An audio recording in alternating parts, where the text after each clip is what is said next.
Imagine waking up to a world where the very structures of your civilization have been reclaimed by the silent, hungry, encroaching forest. The concrete cathedrals of modern commerce are now nothing more than skeletal remains, draped in the suffocating embrace of moss and creeping ivy. Your digital legacy, your memories, and your entire history have vanished into the ether, leaving behind only the haunting whispers of a forgotten era. This is not merely a dark fantasy of the distant future, but a recurring nightmare that has already claimed the greatest empires of humanity. Why did the mighty Maya, the sophisticated Indus Valley, and the monolithic Roman Empire simply evaporate into the cold, uncaring annals of prehistoric time? Did they succumb to a hidden predator? Or was the seed of their destruction sown into the very fabric of their spectacular collective success? We often view history as a steady, upward climb toward enlightenment, yet the path is littered with the corpses of those who fell. We stand on the shoulders of giants, oblivious to the fact that those giants were once as certain of their permanence as we are. There is a terrifying pattern hidden within the layers of sediment and stone, suggesting that our current stability is a fragile, fleeting illusion.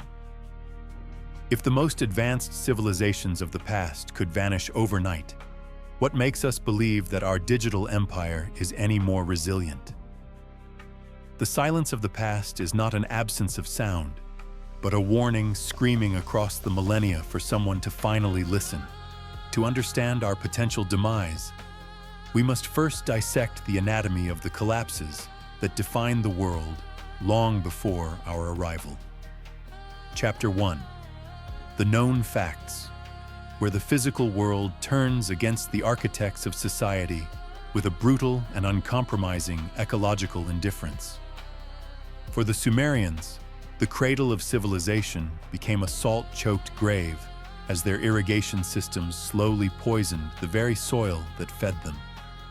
The Maya faced a century of relentless drought, transforming their lush jungle paradises into desolate landscapes where water was more precious than gold.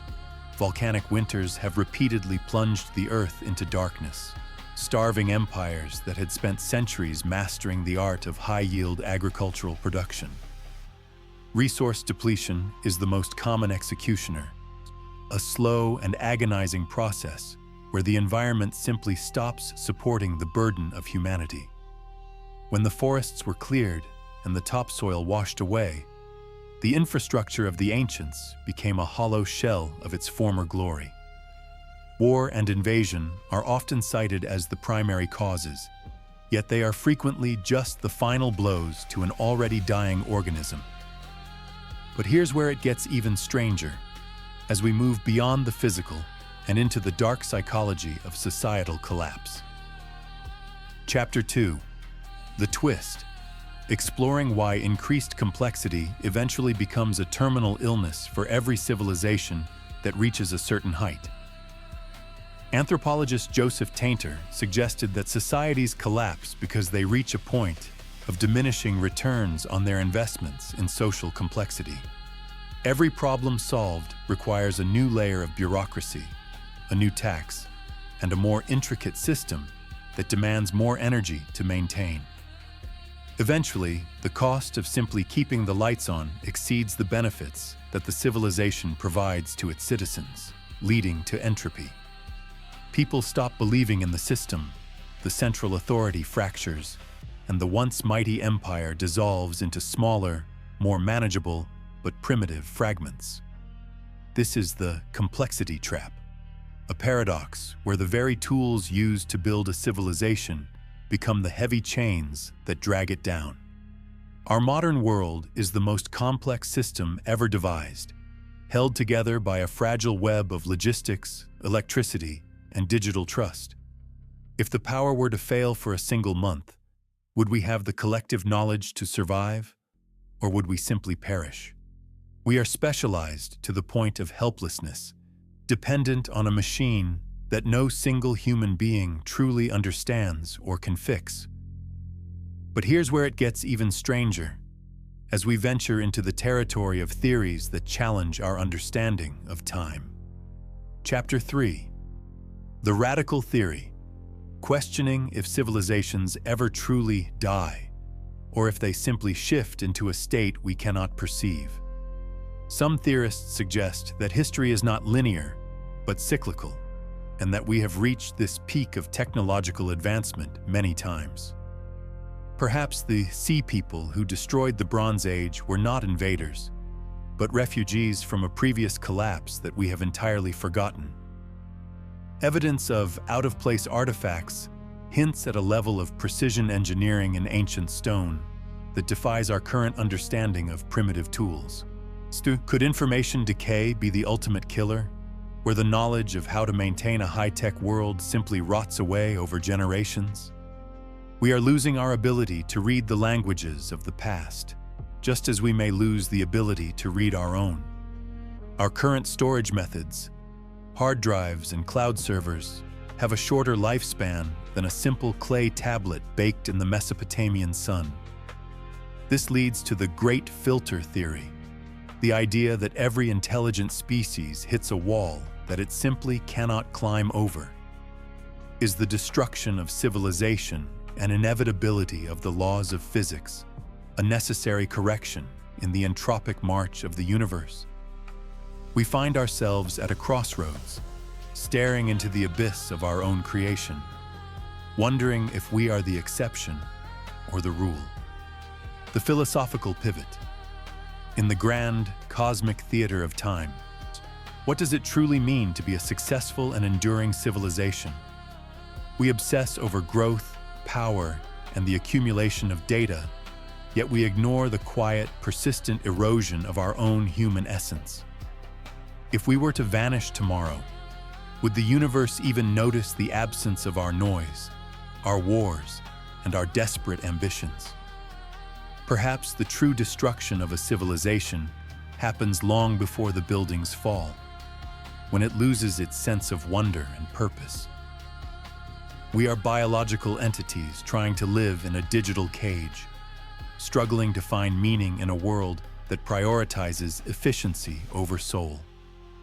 Are we just a brief chemical reaction on a speck of dust, destined to flare brightly before being extinguished by the cold? The fear of collapse is not just a fear of losing our technology, but a fear of being forgotten by the stars. Every ruin tells a story of pride, of people who believed they were the center of the universe, just like us. We are the ghosts of tomorrow, haunting the dreams of whatever comes after we have finally surrendered our place on the stage. The unresolved outro.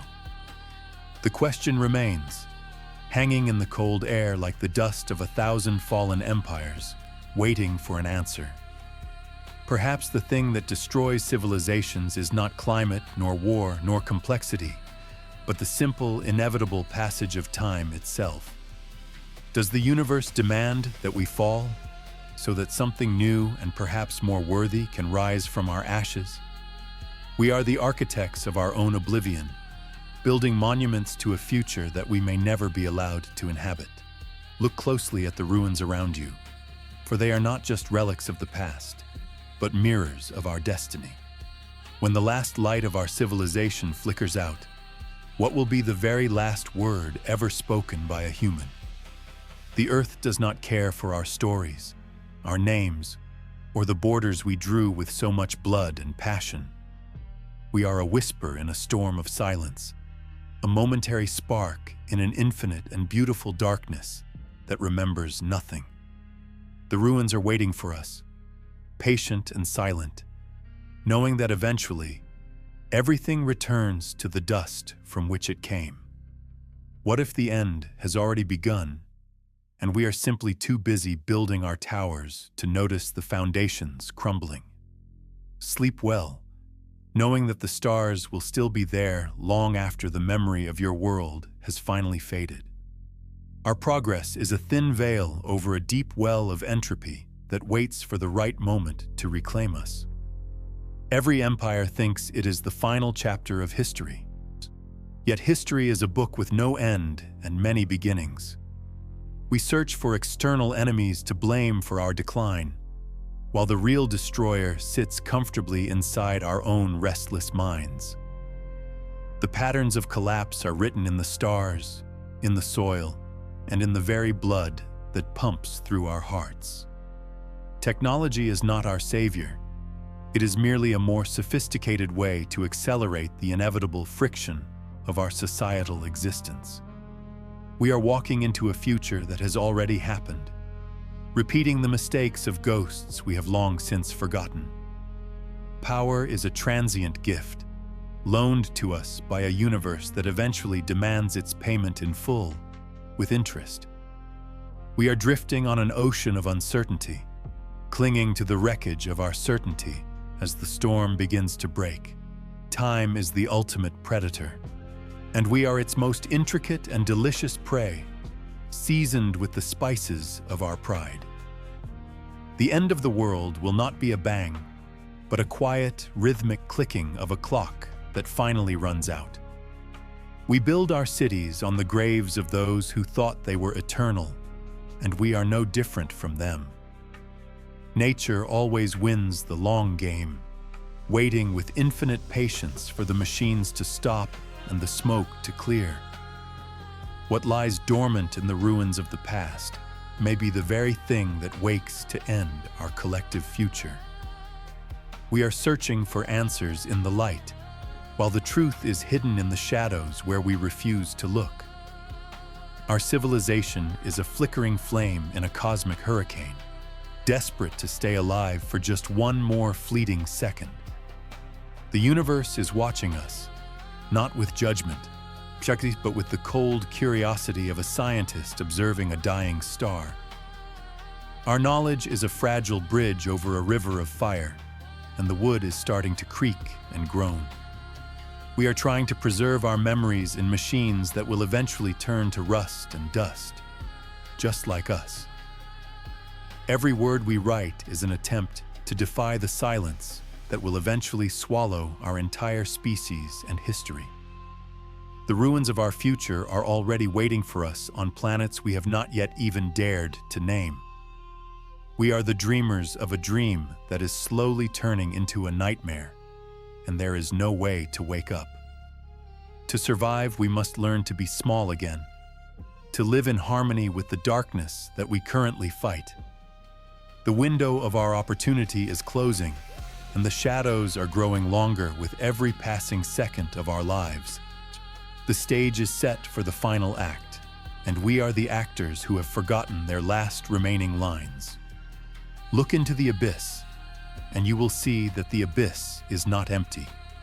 It is full of us. Our entire world is a fragile toy in the hands of forces we cannot even begin to comprehend or control. The silence of the universe is not a mystery to be solved, but a destiny to be finally and fully embraced. We are sinking into the depths of our own making, and the light is getting dimmer with every passing moment. There is no escape from the laws of thermodynamics, no matter how many towers we build toward the sky's edge. We are the creators of our own destruction, the architects of a house that was always meant to burn down. The heart of our civilization is a cold and mechanical thing, beating with a rhythm that has no human warmth. The story of humanity is being written in stone, but the stone is slowly being worn away by the wind. We are a small and lonely light in a very large and very dark room, and the door is locked. Our destiny is not in the stars, but in the silence that exists between them, waiting for us to join. There is beauty in the end, a quiet and serene peace that comes when the struggle is finally over for good. The universe does not mourn our passing. It simply breathes out and prepares for the next small spark of life. We hold the key to our own salvation, but we have forgotten which door it is supposed to actually open. Everything we love, everything we know, and everything we are will eventually become part of the great cosmic silence. We are the observers of our own demise, the chroniclers of a collapse that we are currently and actively living. The end is not a destination, but a state of being that we have already begun to inhabit without knowing. The synchronization of our fall with the falls of the past is the most terrifying truth of our shared history. We are burying our future in the memories of a past that we refuse to learn from or even understand. We have lost our way, and the stars are no longer enough to guide us back to the light we crave. The fog is closing in, and the light of our reason is beginning to flicker in the cold, damp air. There is a way out, but it requires us to abandon everything we think we know about being a civilization. The destruction of the old is the only way to make room for the birth of something truly new. We are the children of the end, the inheritors of a world that is preparing to say its final goodbye. The ocean of time is rising, and our stone thrones will soon be nothing more than homes for the fish. We are lighter than we think, and our impact on the universe is less than a single falling, glowing feather. In the end, the only thing that will truly remain is the silence that we spent our entire lives trying to escape. The door is closing on our chapter of the story, and the next one has already begun its first sentence. Do you hear the silence? Or are you still trying to drown it out with the noise of your machines? We are reaching for the light, unaware that the light is the very thing that will eventually consume our souls. The time for questions is over, and the time for the long, cold, and beautiful silence has finally and truly arrived. Look into the darkness and ask yourself, what will be the last thing you remember before the light finally goes out?